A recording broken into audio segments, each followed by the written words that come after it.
is he's got a highfalutin title in the World Wildlife Fund. He's done so many things. He's advised Prince Charles. He's done Friends of the Earth. He's done Wildlife Trusts. Whatever he does, he talks 95.7% good sense. And he's a great advert for conservation and conservationists. He lives in Cambridgeshire, which makes him that bit better. Tony Juniper.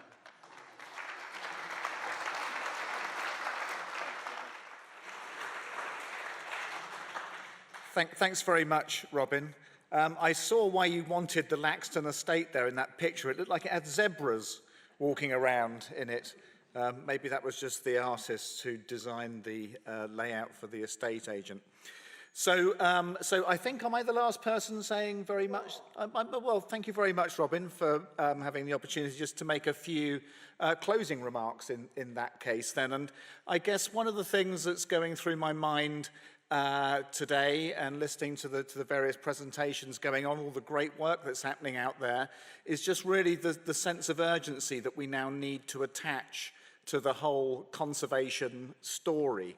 And some of you may have seen a report that we published at WWF earlier this week, our 2-yearly Living Planet report, in which we have an index looking at all the data available on vertebrate population trends with a baseline year going back to 1970.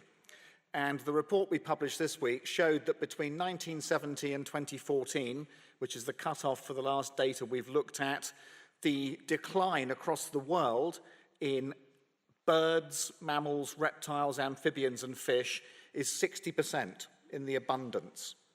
So we're now down, in less than a human lifetime, nearly 2/3 below where we were. This is an incredible statistic. And of course, it's one that is mirrored in our own country. We know from the data that was presented in the State of Nature report in 2017 that we are now seeing a comparable decline occurring in Britain, with about 56% of animals and plants that are studied now in long-term decline, and 1 in 7 in danger of being lost from the British Isles, going extinct here. So this is a really very rapid change that's taking place. And in both cases, in terms of what we know about the decline of wildlife in this country, what we know about the global position, there is one thing we can now point to, which is the main reason for most of what's going on. It's the way we feed ourselves. It's our food system. 60% of the biodiversity loss now occurring can be attributed to the way in which we're supplying food to meet human demand. And so we can now say with ever-increasing certainty that we now know where we need to be focusing the biggest effort in order to be able to turn this around. And we know what the different manifestations of this look like. If you see television pictures coming from Borneo or Brazil, it's conversion of tropical rainforest into commodity crops, palm oil, soya beans, and in agricultural landscapes that have been farmed for many centuries, like in this country, we know that the continuing decline of wildlife is down to moving from mixed farming to monoculture, to removing semi-natural features like hedgerows, small woods, areas of grasslands and wetlands, and down to the ever-increasing reliance on artificial fertilizers and pesticides. And all of these things over time are leading to more and more pressure. And actually, the more we judge success in our agriculture, it's really a measure of how much we've killed everything else. That is basically what we're measuring. Yields up, everything else down, almost by definition. And actually, as we in some ways regard this as a great triumph of modern technology, note that not only is it now nearly all of the birds and the mammals and the butterflies that have gone, nearly all the farmers have gone too.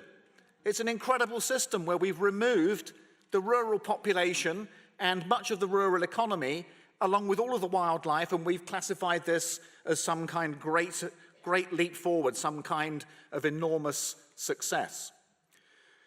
So against that backdrop of rapid decline and this inexorable demand for more and more from the land, we can see glimpses of good news. We can see glimpses of hope.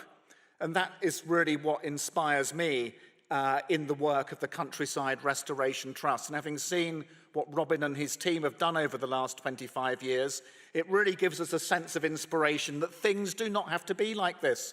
Things can be different. And so I sometimes walk at Lark Rise Farm near to Cambridge, and I sometimes, when I'm there, I feel as though I've made a step back in time, walking through meadows with clouds of marbled white butterflies, skylarks, whitethroats, yellowhammers in abundance that I remember, that kind of song coming from the hedgerows as a child. There are otters in the Bourne Brook once more, a little stream running through there. I sometimes fish in it. There's really nice chub come up from the River Cam, a lovely little stream. And then there are bats, there are kestrels, there are barn owls. And all of this is coinciding with a thriving farm that's producing food. So things can be done differently. Jobs, food, and wildlife all together. Surely this is the kind of example we should embrace. And actually, when I walk around that farm, I remind myself that this is not a glimpse back in time, some nostalgic remnant. This actually is the future. It has to be the future, because the destruction of the wildlife is a symptom of the destruction of the system that sustains all of us. After all, where is our food being grown? It's being grown in the environment. A healthy environment is essential for agriculture. Pollinators, freshwater replenishment, climate change stability, natural pest control, and of course soil fertility. All of those are measures of a healthy environment. And if we wish for human societies to continue long into the future, this is the kind of agriculture we have to do, one that is restoring the environment, not destroying it. And so this is a look forward, a little glimpse we're getting through these kinds of examples of how things can be different. And this is so important, because if we start to talk about these things only in abstract terms, people don't really believe that what we're talking about is possible to do. So this is something that I think now has come at a very important moment in the history of our country, never mind the history of the conservation debate more globally. Because we're on the verge of really quite major change in the UK now. There's some really big tectonic plates that are grinding together, not least as a result of our withdrawal from the European Union. Like it or not, this is now going to lead to some really quite major shifts, and some of those shifts could present conservationists with an opportunity. I will mention two that are very active in the work that I'm doing at the moment. And so one is the new agricultural policy that will replace the common agricultural policy of the European Union. And Michael Gove, the Environment Secretary, has said this new policy will be about spending money on public goods. Public money for public goods is the new idea. The common agricultural policy dispersed billions of euros and pounds over many decades, largely to the detriment of the environment and wildlife. That's now going to change, with the money now being spent on the recovery of wildlife. Public goods, it's an economics term. A public good is something that's important for society, but which you can't pay for in a shop or in the market. Birds, clean water, clean air, healthy pollinators, healthy soil, all these things will now be incentivized as a matter of government policy. Lots of detail, lots of argument to come in terms of how this will work, but a big step forward. At the same time, there's a big argument going on right now at the heart of government about a new Environment Act. Michael Gove is also pushing for some strong new duties on government to deliver the 25-year Environment Plan. You may remember the Prime Minister launching that in January. She said this is about leaving the environment in better shape than we found it. No country's ever had a policy like that before. This is actually potentially groundbreaking if we can get it over the line with the right kind of legal underpinning. And this is where I'd invite you all to go to the WWF website when you get home or get your children to do it if you don't know how that works, and send a letter to your MP and ask them to be supporting a strong Environment Act next year when this legislation comes before Parliament.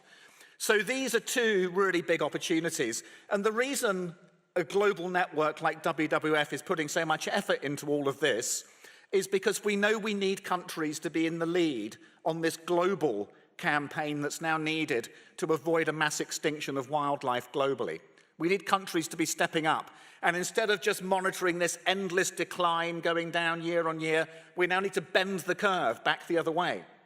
And if 1 or 2 or 3 or 4 countries can start to do this, then we're hoping that will be the basis of a global deal for nature and people, we're calling it, which will be put together through United Nations discussions in 2020.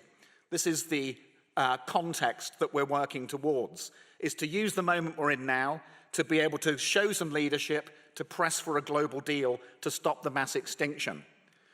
Now, this has been done before, and I know this has been done before, because when I was at Friends of the Earth, we did some of this stuff back in 2008 when we ran a campaign for what became the Climate Change Act. The Climate Change Act 2008, actually 10 years ago this month, that became an act of parliament, and this country was able to go to the UN and say we need a global deal.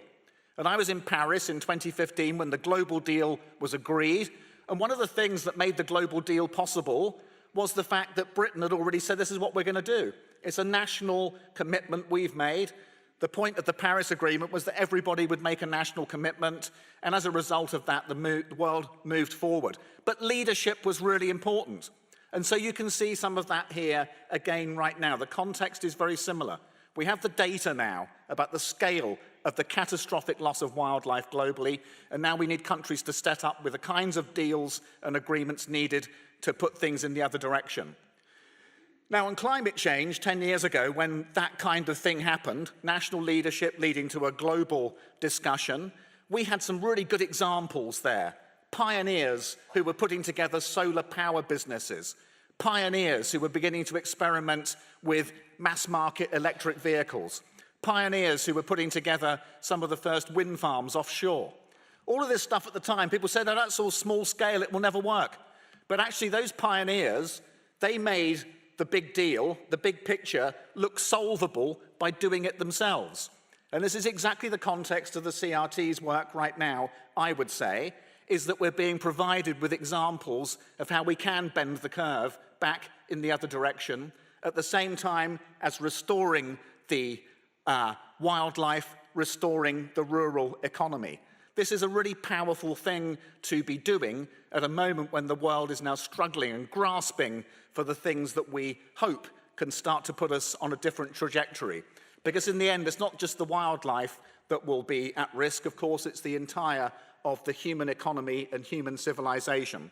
So the stakes are very high, and you might walk around Lark Rise Farm and think to yourself, well, this is rather a small fry thing in the greater scheme of things. No, it's not, because the biggest thing that we need to solve these big challenges is the inspiration and hope that comes from a good example. Robin, you've provided us with some of that.